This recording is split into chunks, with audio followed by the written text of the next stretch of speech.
ನಿನ್ನ ಜೊತೆ ನನ್ನ ಕಥೆ ಒಂದೊಂದು ಸಾಲು ಜೀವಿಸಿದೆ.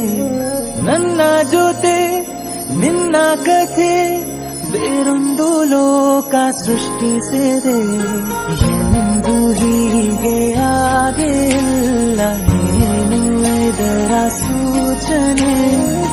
ನೂರು ವಿಷಯ ಎತ್ತರೂನು ನಿನ್ನದೊಂದೇ ಯೋಚನೆ.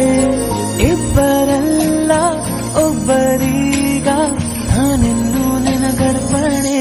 ನಿನ್ನ ಜೊತೆ ನನ್ನ ಕಥೆ ಒಂದೊಂದು ಸಾಲು ಜೀವಿಸಿದೆ. ನನ್ನ ಜೊತೆ